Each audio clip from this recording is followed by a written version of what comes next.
Guys, this is PARM Pro Box Respect TKO. I'm with Alfie Warren, boxing representative. Alfie, how you doing, mate? You all right? Yeah, all good, all good. Good to see you again. Yep. It's been a while since we actually caught up on camera. Obviously, we've seen each other in between. Good couple of shows. 20th of May, which was Copper Box. There was a follow-up show, which was 8th of July, again at the Copper Box. Yeah. Just from your point of view, mate, how did you? Let's go back to 20th of May, which was the main event was Gervonta Davis versus Liam Walsh. Yeah. Obviously, loads of fighters on the undercard. How did you think the show went, mate? Brilliant. Yeah. Absolutely brilliant. Competitive fights all the way through to the undercard, and it's happening more and more often now. As you see, you know, we had. I mean, when we caught up before, Aaron Morgan and Joe Pickford fight tonight. Without a doubt, I never had no doubt that it would be. You know, that's excelled Joe into another level. You know, knocking on the door for the British title and so forward. It was received very well. Gervonta Davis and Liam Walsh, I just went to prove how special Gervonta Davis is really. Absolutely. Because he beat an absolute quality fighter in Liam Walsh. Definitely. And made it look easy. So, you know, there was doubts. You know, I really fancied Liam to pull it off. But, yeah, me too. You know, do you think he could have done anything different against a quality fighter like Gervonta Davis? I don't think so. I just, you know, I mean, Liam will say he could have done. You know, he probably could have pantsed on him a bit earlier. I think he showed a bit too much respect in the first couple of rounds, and you know, you can't afford to show these guys respect because you know, one sign of weakness, they're going to pants on you and finish the job, which Gervonta Davis did. But you know, Liam can hold his head high, and you know, he got beat by a quality future superstar of boxing, in my view. But is there any news on Liam Walsh? Not that I've heard of, but I'm sure that there'll be something in the pipeline for him very soon. You know, even barring the loss against Gervonta Davis, he's still a quality fighter. He can still win a world title. I believe he will do. And I don't think, you know, his desire for the game is not gone. You know, sometimes when people have their first defeat, it, you know, sets them back. But I don't think Liam's character's that, and he'll be back. He'll be back very soon. Definitely. And you know, I'm sure there's some big fights out there for him, and I'm looking forward to seeing him back. I'm sure he'll win a world title regardless, as you said, he's a quality fighter. And I think another door potentially opening would be the fact, I think at some point Gervonta Davis probably looks like he's going to move up anyway. Yeah. Weight, so. Yeah, I mean, even so, you know, Gervonta Davis, the standout person in that division is obviously Lomachenko. That's a fight I'd love to see, is Gervonta Davis and Lomachenko, but I just think Lomachenko's head above shoulders anyway, and like I've said to before, I think he's the best fighter on the planet. I think he's one of the best fighters I've actually ever seen in of all time. Yeah. And you know, that's a bold statement. Everyone's going, who's he fought? He's, you know, for someone who's, you know, he's a two-weight world champion. Is he 2 or 3? Two weights. Sorry, 7 fights. Something like that. There you go, you know. And he had near 400 amateur bouts as well. He's lost 2 fights out of near enough 400 fights. Exactly. So, you know, that just shows you he's one of the best of all time, without a doubt. And his career ain't even finished yet, so it's only just getting started. So, I'd like to see that Gervonta Davis and Lomachenko, whether it get made or not remains to see. But like I say, there's so many big fights out there for Liam. I mean, Liam can go up weight himself, you know. Yeah. He was going between lightweight and super featherweight as well. So there's some brilliant fights at the weight for him. I think that he should fight at lightweight and not kill himself. I think his performance as a lightweight was spectacular. I mean, he's never had a bad performance really, barring the Davis defeat. But he will come back stronger. He's such a nice fella as well, Liam, and you know, anyone deserves it, it's him. Yeah, I met him beforehand, lovely fella, as you say. What was it like being part of that show? Because that was obviously a co-promotion with your Uncle Frank and Mayweather. Must have been a little bit of a circus type behind the scenes. Yeah, I mean, He comes with a little entourage, let's say little. You could say that, but you know, leading up to fight week, they were absolutely brilliant. The whole Mayweather team, Mayweather himself. You know, it wasn't no egotistical, you know, superstar treatment that what they wanted. You know, what we gave them, they were satisfied with. It wasn't like silly demands like we want this in our dressing room, we want that in our dressing room. Yeah. When the dressing rooms got too hectic with the entourage and all that, you know, Floyd, you know, for them all out and all that. If we had a problem behind the scenes and addressed it to Floyd and his team, you know, yeah. that was more than you know, more than happy to help us as well. It was just, you know, I mean, everyone goes on about them. Oh, there was no egos involved whatsoever. There was consummate professionals, and you know, they showed respect to you know, Frank Warren Promotions. They respected them. They that was quite fun fight week. That was quite fun to be around anyway. So you know, it's not every day that you're around a legend of boxing all the time, and he's one of the best of all time. So yeah, very, very nice guy as well. Alfie, as a side point, 26th of August, we've got Mayweather versus McGregor.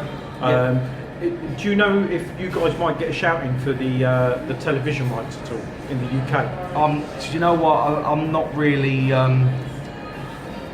not, you know, that's not my area of like, whether it's Box Nation, picking up the fights and all that. I mean, that's what you have to ask my cousin George and all that. But you know, I haven't really. Do you know what? To be honest with you, I've not really even asked the questions. I know that we got the big September 16th with Golovkin and Canelo. So if I was to guess, I'd say they'll be concentrating on that more.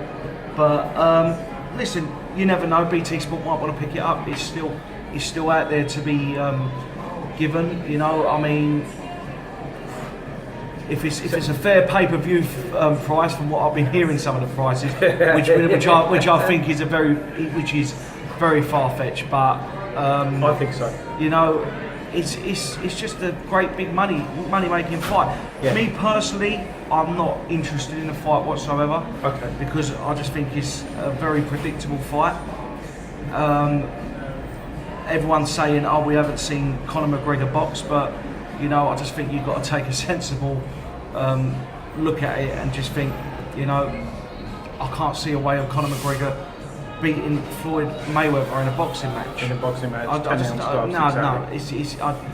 I just think he's got no chance whatsoever of doing it. But you know, people are getting hooked on it. So and you know, fair play to the pair of them. Will you watch it?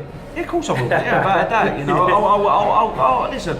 I'm not excited about it whatsoever as what other people are, and that's the God's honest truth. I'm not probably, you know, I'm more excited for Billy Joe Saunders versus Willie Monroe Jr. than I am for Floyd Mayweather and McGregor, and that's the honest truth. Yeah, and that's the same night as Golovkin versus Canelo, isn't it? Double header on BT and Box Nation, so that's going to be a thing. But you know, I will watch it. You know, but I more or less know how the fight's going to go. Yeah. And you know, it just flabbergasts me that our people actually do think that that Conor McGregor's going to do what some of the best fighters of the generation have tried to do to Mayweather. It's just not. They haven't been able to do it. Exactly. It's just not going to happen. It's not going to happen. But listen, I wish Conor McGregor all the luck in the world. He deserves to be in this position. I know a lot of boxers are disgruntled, but you know, you're talking from a guy who's come from nothing, who actually, he pointed out that he actually 5 years ago fought at the HMV Forum right round the corner from here. That's right. And you know, with like a few hundred people there. Yeah, exactly. Like. It doesn't hold much, the HMV. So I mean, to go from there to go to the highest grossing money fight in history, which it will be. Yeah, it's amazing, and you know, I've got to take my hat off to him. Sure. He's got nothing to lose in this fight, and yeah, I wish him all the luck in the world, but just can't see it happening. Alfie, we'll come back to the copper box shows in a minute again. But I just want, while we sort of on that Vegas scene, if you like, Canelo Golovkin. How do you see that going now? Is it more of a 50-50 fight, or? I'm going to stick with my guns and say Golovkin's going to win it. I've said it from day one. I think he will win it. But you know, Golovkin, if you want to take it on his last performance, maybe that's why Canelo's took this fight now. I really do think that if Golovkin would have went out and done a demolition job on Danny Jacobs, I don't think this fight would be happening. Yeah. And that's, I think that's a fact. But, and probably even the one before, you probably looked at the fight with Brook and the one with Jacobs. No, do you know what? The thing is, the fight with Brook and all that, everyone was going, oh, listen, Golovkin, Brook done very well. He had to go out there. He done very well for a couple of rounds, but you know, it was a complete demolition job on thingy. I don't think even when Brook was loading up and hitting Golovkin, he didn't even trouble Golovkin. So I don't think it was a hard fight. I mean, but yeah, Canelo's last two performances have been against, you know, Liam Smith and Chavez Jr. Yeah. And he's looked brilliant at them. He's looked brilliant at them. And maybe he's going to take some confidence away with that with Golovkin, but I'm still going to back Golovkin to win this as well. But it's a very, very close fight. You could say it's a 50-50 fight. I think it, yeah, more or less is, but I think Golovkin will take it. I think Golovkin's already said it's going to be his toughest fight to date, which we all know. And it's going to be both their toughest fights to date. Exactly, and just sort of latching on to the point you just made, that if he had done a demolition job with Jacobs, I think what he's realised is that this is going to bring the best out of him so far. So, yeah. You know, some people probably do share the view that, oh, you know, Canelo's going to nick this, but I share your view. I think we'll see the best of Golovkin. I think you will, and you know, it's all there, and obviously, you know, after his fight, after Billy Joe's fight with Willie Monroe Jr., which is a tough fight, by the way. Yeah, it really is a tough fight. Willie Monroe Jr. You know, is a good operator in the ring, and I've all the confidence in the world that Billy Joe will win that, and he'll be taking a keen eye on Golovkin and Canelo, because I do think that whether they have a rematch clause and it's a close fight, yeah, whether they decide to pursue that, I think Billy Joe will be next in line for them. So yeah. As long as, and you know, I'm saying it as an if, but I believe Billy Joe will definitely win that fight. So as long as Billy keeps winning, you believe that at some point he'll fight one of those two guys? Yeah, if not both. I think so. Okay. So, like you say, what Frank's been saying, he holds the final piece of the jigsaw puzzle in the middleweight division. So yeah, they want to be the unified champion. Billy Joe's the man to beat to be the unified champion. So, definitely. And obviously Billy wants to be the unified champion. So makes sense, doesn't it? Yeah. Coming back to the two copper box shows, maybe we can combine them to some of our home fighters as well. Joe Pickford, Daniel Dubois, Anthony Yarde, Bradley Skeete, looking very, very good. Yeah. What's your assessment? I mean, obviously Sammy McNess lost his last fight, but what's your assessment of those guys, mate? My assessment of these last top box shows has just gone to prove that we've probably got the best crop of young, serious talent in the country. And Anthony Yarde's just looking like nothing's gonna stop him. I don't see any light heavyweight in this country doing anything different to what the other guys have done to Anthony, but you know, they're going to be a lot tougher than you know, the Jose Burtons, Buglionis and Callum Johnsons. They're going to be a lot of a sterner test, but I just see every single one of those fights going exactly the same way. He's got too much power. He's got a lot of skill as well. But that's the thing. I mean, that's exactly what people have started to realise as well with Anthony, that he's a very, very skillful boxer, and you know, he's not just a powerhouse. But you know, I think he's going to go all the way, Anthony. I really, really do. I just you know, he works. He's one of the hardest working boxers that I know. Never out of the gym, you know. Yep. Knows when to enjoy himself at the right times, and then when to get down to being serious. He lives the life, and he does, doesn't he? Really? Yeah, he does. He's just a special talent. Daniel Dubois, you know, he's just not put a foot wrong. What's he, 3-0 now? 4-0. 4 knockouts. Okay. Yeah, 4 knockouts, and it's tremendous. 19 years old. 19 years old. Wow. His second fight was at Leicester against an Olympian and a Commonwealth Games medalist. Okay. And he just absolutely destroyed him, and he's you know, he's not put a foot wrong, and obviously the tougher tests are going to come. you know, he's in a 12-round fight in his fourth fight, and it just goes to show the direction that they're wanting. They're in a rush, I think, and they want to get there quickly. And looking at the heavyweight scene now, I think that he can mix in with the top boys very, very quickly. Very quickly. And you know, Joshua done it, didn't he? By his 15th fight, you know, he was fighting. I think that he can do it sooner. Yeah. I think, listen, do you know when you got guys like Daniel Dubois, Lomachenko, you know, we've got to realise he's only 19, and you know, Frank is the best person to guide the young fighter's career. He knows when to take the fights at the right time. He's always got the best track record of it. But you know, if he keeps knocking these guys out, you know, he can't carry on fighting these same guys. And eventually, you take that step up, and then you demolish that guy. What are you going to do? You know, you can't take backward step. He's learning on a job, and you know, Joshua was a bit of the same thing. You know, you can only beat what's put in front of you. But I think that at the moment, I think that he's had the right fights for his for his progression for the last 4 fights as well. And they've been tough fights, but he's just made easy work of it, and just shows a testament to show you how special Daniel is. But I think we've got a huge special talent there. We've got so much, you know, young Ryan Garner, who's breaking out, and I've said it from day one when he signed up for Frank. You know, I'm very, very close with the team in Southampton. You know, with Frankie Hopkins and Wayne Batten, me and my father are, and you know, we are all one team. Of course. Down there, and you know, and we've banged the drum, and now people are realising how special Ryan is, and you know, I think this young man will he'll go all the way. He's just so special, you know.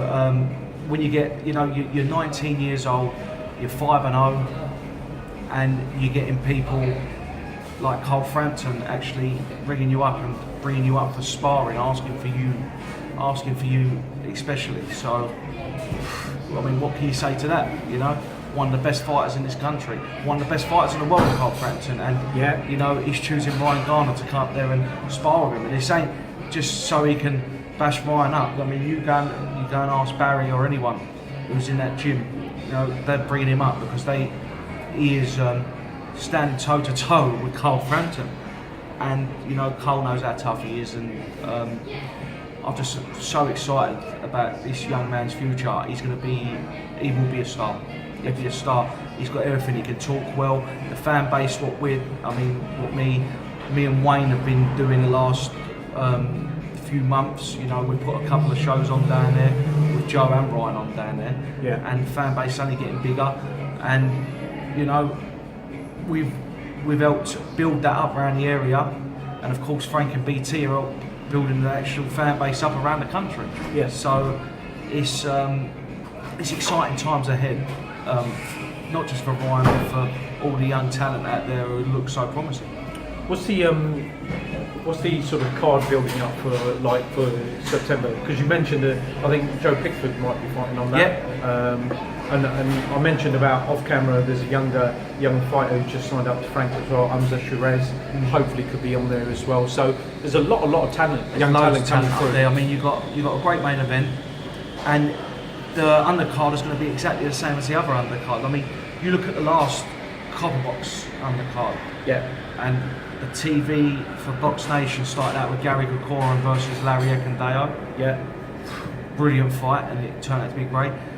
Darryl Williams and Jermaine Smile just ended up being, you know, another toe-to-toe, wasn't it? Another toe-to-toe. Bradley Skeete and Dow Evans, you know, it was a competitive fight. It's good to see Bradley get his Lonsdale belt out right. Sam McNess and Asinia Byfield was just a slugfest until it ended with Asinia, and it was great for the fans to watch that. He'll be back as well, won't he? I mean, listen, he was 7-0, he stepped up to fight for a Southern Area title, he took his chance, never worked out, but you know, I don't think that's going to deteriorate him. And of course, you know, Anthony Yarde, which is supposed to be a competitive fight, that's wasn't it? and that's it. And then you get people saying, "Oh, this guy's a bum." This guy wasn't a bum. No, who he thought he really wasn't. I just thought he felt Anthony's power, and that's the thing. Once you feel the power, you know, you have a look at guys like Mike Tyson when he was coming up. he won the world title Yeah. in a demolition, 1 round, you know, against Spinks. Spinks ain't no bum. Yeah. There's fighters out there who are just knocking over quality fighters. And the guy that Anthony Yarde fought was, let's get it right, it's won a vacant title. That guy was the WBO European champion. He was, yeah. He was a defending champion. He come over to defend his belt and he made light work of it, you know. So, You know, I've seen Anthony up close at the Peacock Stream, and you know, as you said, you know, he's a powerful guy, but he keeps reiterating the point, and you can see it when he's in the ring that he says, "I love the boxing IQ." Yeah. He said that's what I work on, and you can see it because he doesn't waste any punches. But when he hits you, you're going to feel the power. he's got a quality trainer in Tundi who was a great fighter himself. And I'll tell you, you know, retired way too early. He could have done big things, but for whatever reason, he retired early. But I think Tundi could have been, you know, just as big. And a lot of people in boxing will tell you how good Tunde was. He was a great fighter. And I think when you get a trainer and a fighter that gel together, it's magic. And that's what we got here as well. That's exactly what we got here. And you know, like I say, going back to the Copper Box show, you're going to see more of these guys. You know, you've got Anthony and Daniel in on the undercard of that. As you just mentioned, Joe Pickford's going to be on it as well, fighting for his first title. And you know, that you never see Joe in a bad fight. Entertaining, you know. It worries me at times. You know, we're heavily, you know, me and my dad are heavily involved with Joe's career, and you know, he fights a laugh at me sometimes because his defence is very leaky. But that's just the way he fights. You know, and he's very unpredictable. But you know, he's still got some tweaks to do before he steps up to the top level. But you know, he's learning every day. And you know, there's the one for fighters, isn't there? I mean, you've got Sonny Edwards who's having a run out this weekend. At MTK. I raced You've got Sanjeev Sahota. So there's so many that could be out potentially on 16th of September. This is exactly what Frank and the promotion company are doing. You know, he's always been the best at developing the young fighters and building them up to be stars. And we've got a crop of young fighters, you know, that have got the potential to be world beaters. That they really have. And you know, I'm really excited for the future of BT Sport. I can't wait for the next season. It's been so successful up until now. You know, from the first show on April the 8th at Manchester, going through to the Copper Box. You know, the first 4 or 5 months have just been absolutely brilliant. Absolutely brilliant, and it's only going to get better. It's only going to get better, and the response that we've had with the production, everything, it's just been absolutely, you know, overwhelming. But we knew it would be like that, and you know, I really can't wait for the future of Box Nation and BT Sport. It's going to be absolutely huge coming up. Definitely exciting times for you guys, as you said, as a group, Frank on promotions, but even British boxing on the whole.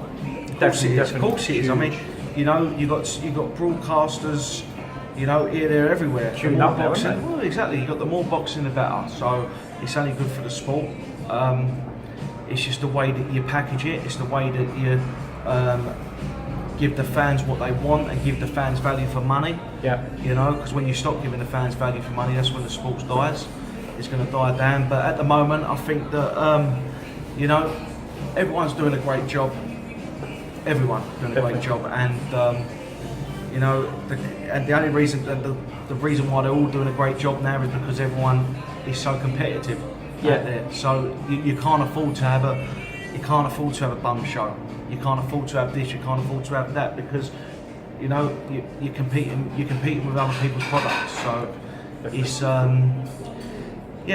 this is what excites you. This is what you know. This is exactly what Frank's been doing for years, and this is what, you know, makes the fire in his belly burn. And he's still going strong. So. He's still going strong. You know, I'm not being funny. He's got 40 odd years, and he's still at the top of his game. He's still, you know, one of the top promoters out there. I mean, you look at the likes of, you know, Don King and some other guys who just Bob drift. Arum, probably, yeah. I mean, Bob Arum still, you know, that's an exception as well. But you know, you look at some loads and loads of promoters who are just like come and gone, and but he's still there, and he's still the top of his game. Yeah. And I think that you know, you're going to see probably it's just going to get bigger, shall we say? Let's just say that it's going to get absolutely bigger. So. Alfie, quality chat today, mate. Wishing all, you, Frank, everybody all the best, and look forward to September 16th. Unless there's something in between. Is there a show in between? No, not from Box Nation. There isn't. So so maybe a couple of weeks off. Couple of weeks off, yeah. And like you say, I think a couple of Frank's fighters are fighting this Saturday as well. Shout out to Sonny Edwards and Leon Richards as well. I think he's fighting. Probably. Yeah, so on the MTK show headed by that's Lee right. Eaton. Lee Eaton, yeah. Shout out to Lee. Good guy. And definitely. Yeah, so might have to pop up there anyway on Saturday and see what the crack is. I'll see you there. Yeah, no Take problem. care, mate. Cheers, mate.